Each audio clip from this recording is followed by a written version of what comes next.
Hi everyone, my name is Sarah Brown. I also go by Sarah the Vessel, and today I'm not doing a single video for you guys today, but I wanted to talk about something very serious and something also very personal that relates to my life, and that's depression. Depression is something that is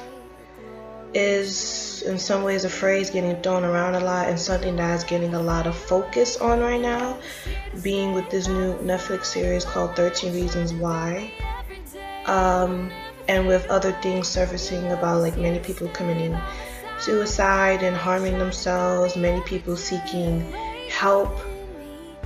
And I wanted to talk about this because I struggle with depression. I was diagnosed with severe depression and anxiety when I was 21, but with the help I get from my psychiatrist, I realized I've had since I was 12 years old. And there is many medical definitions of what depression and anxiety is, but this is my best explanation of what it is. Depression is like you don't care about anything, you don't want to do nothing, you isolate yourself, you're just like, forget it, I don't give a crap. But anxiety is a total opposite. Anxiety, you pay attention to every little detail, you worry about what people think, you worry about how this looks, how that looks. It's a lot. And being that I have both, it is very frustrating. And a lot of you are probably wondering, wait, you just said you're Christian and you struggle with depression and anxiety? Like, how is that possible? Now, I believe strongly in my faith. I believe strongly in God, and dealing with this is just not easy, and it is a constant fight with myself. And I believe that the Bible, the Word of God is true. His Word never comes back void, and I know that in my heart. But then there's even days where it's like there's nothing wrong. I could have had a great day, and then these feelings, just this dark presence, will just feel like it's hovering over my head, and it will, like, it just won't go away. And there's days where, like, I'm gonna be real honest right now, there's days where I wouldn't want to get out of bed, I wouldn't want to talk to anybody. I think I've probably gone like 2 weeks without eating. Can't sleep, and even days where I didn't want to bathe. And that's just being honest. And I have tried seeking help. I do have a psychiatrist, but I haven't been going to my psychiatrist, and that's on me because I just don't know. Like, it's just a lot for me to deal with right now. That I was like, oh God, I gotta see a psychiatrist, I gotta talk to someone. But even though I do have God and I talk to God, and I feel that, okay, I do need this extra help, and I have prayed on it, but it's just something that I have to work through, that I actually have to be okay with expressing my feelings to someone who is supposed to be trained to help me. And with the whole depression part, I was on antidepressants for some time, but I stopped taking them because the side effects that I suffered from them, it was not pretty. In November of 2016, I was hospitalized for my depression for 2 weeks, and that was probably the most traumatizing period of my life, and that was before I turned 22. what hurt the most is that I did not get the needed support that I wanted from most of my family. I ended up getting more of that from my church family instead. Because I tried to explain to my family, my blood family, to the best of my ability of what I was feeling, why I was feeling. And they didn't understand it that well. I won't go into full details, but so it was hard on me. But when I got out and I was on the antidepressants, I found that the suicidal thoughts that came, they were stronger than before. This time, like, I never got out of my bed. I think I stayed in my bed for like a good 2 weeks. I did nothing. I slept a lot. Did not eat. It was just really bad.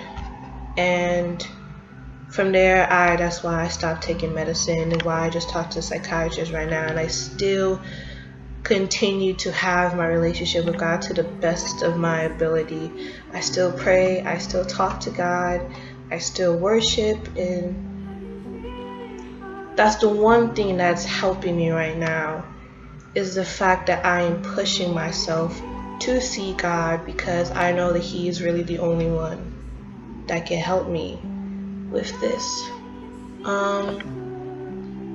And so what I wanted to kind of dig into is like questions that I get asked a lot of people that do know my story from here and there. And the main question I get asked a lot is, oh, what caused your depression? It's many things that caused it. I would say a lot of events that I went through as a child. The one thing that kicked it off for me is when my grandmother passed away of breast cancer. I was 12 years old. It was the first death I ever experienced. It was very traumatizing for me. I was so traumatized I didn't even go to the funeral of my grandmother. And after that, it was like just one thing after another, it just kept happening. From there, that's when like the darkness of the depression set in, and the anxiety, and that's where self-harm came into play. And this is from middle school, 6th grade, middle school, all the way until I was 18 in high school. They was like the worst years of my life that I really dealt with this. And I could honestly say that it was like the grace of God. It's by the grace of God that I'm still here, that I still have somewhat of my sanity still, that I still somewhat have this peace, even though there's times where it's like, I can't do this. Like, this is too much for me. I can't do this. And the one struggle that I'm facing right now, that I really do try to have faith about, but I'm human, so it's hard. At the beginning of this month, I was diagnosed with cancer of the blood. I had went to 3 other hematologists, blood doctors, because I've always had a struggle with anemia growing up, and as of lately it's been getting like really bad. And I went to 3 other blood doctors from 3 different hospitals, and they're saying like, oh, just take the iron pills, take B12 supplements, you probably have like a thyroid problem, just take these and you should be fine. But it wasn't working, and it was to the point where I passed out twice. in the building where I live, I was like, okay, this is no.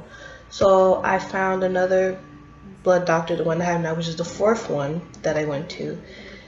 And they ran tests on me. I think I was going to the hospital back and forth for like 2 weeks straight, them running all these tests on me for them to try to find the root of what was wrong. And they found that I had blood cancer. Now, the thing about the cancer that I have, they're saying that it is a combination of leukemia and non-Hodgkin's lymphoma, which are two different types of cancers. And their explanation is that literally my body is fighting itself, killing itself, to put it in better terms. Doesn't sound better, but that's basically what's happening with my body right now. And they said my body is at such a weak state right now that they don't even want to put me on chemotherapy or radiation therapy or even blood transfusion treatments, because they fear that will speed up the process of me being closer to death. So as of right now, they have me on these pills that are supposed to be like a quarter or even less of a fraction of what radiation chemotherapy would be like. And with this whole process of me finding out I had cancer, it definitely made my depression worse. And the one thing that hurt me again is that I felt like I wasn't getting that much support from the people that I needed it most from. And the one thing, if I can stress anything about depression, or if you know someone with depression, is to please support them and don't judge them. Like, especially if you've never been in their shoes, like don't judge them. Come to them with love and actually try to understand more what they're going through. Ask them, ask them, like, what are the things that go through your head? Like, can you explain to me more? Because I want to understand. Like, I'm listening. Go to them to listen to them, because in most cases, like me, it's very hard for me to express my feelings, but talking is hard, but talking is the one form of therapy that helps most people. And like I said in the beginning, the Netflix series 13 Reasons Why that came out has kind of made this depression, mental illness a hot topic, which upsets me in a way, because for those that don't know, 13 Reasons Why was actually a book that was published many years ago. I read it in high school. Basically, it's about this girl. She was bullied and committed suicide and released these 13 tapes saying of 13 reasons why, of things or people that caused her to do what she did, which is kill herself. And I remember being in high school, I was so uncomfortable with reading the book because it was so graphic, and I was still dealing with thoughts of self-harm, and I was dealing with self-esteem issues, and I was still dealing with these dark thoughts that I didn't want to have in my head. And it was to the point where it's like I couldn't even finish reading the book with the rest of the class. And with this series coming out, I haven't watched it, and I refuse to watch it, because the book being as graphic as it was, I can only imagine what was on the show. And I dug deeper into like the making of the series and everything, and they did like research on the area that apparently has the highest suicide rates in America. And the people, like psychologists, doctors, they were giving them tips of what not to do, like when it comes to showing stuff like this. And they didn't listen to them. From what I know, there was a rape scene that was shown on the show, and there was the scene where she actually killed herself, where they showed her killing herself on the show. And I'm not a doctor, but there are people who struggle with thoughts of wanting to kill themselves and people that have done many attempts like myself and have failed, and people that have gone through sexual assault, rape, and things like that. And to see something like that on television, those are big triggers for people. And that's why I myself have not watched it, because it's me living through, it's like me visually seeing what I'm going through every day of my life. And this is just my way of me trying to explain it. The girl that she was bullied, raped, she had the thoughts of suicide, she acted on it, and she actually did it. And in my mind is like, oh, she was actually able to take herself away from the pain.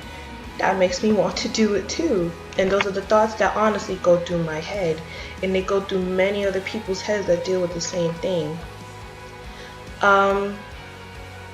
So I will say that I suggest people who go through any type of mental illness to not watch this show. But for people who know someone who struggles with depression, anxiety, suicidal thoughts, to watch the show and actually learn more about how it actually affects people. Because understanding is the key to helping someone, especially with something like this. So yes, that's just a little bit of my, I guess, story.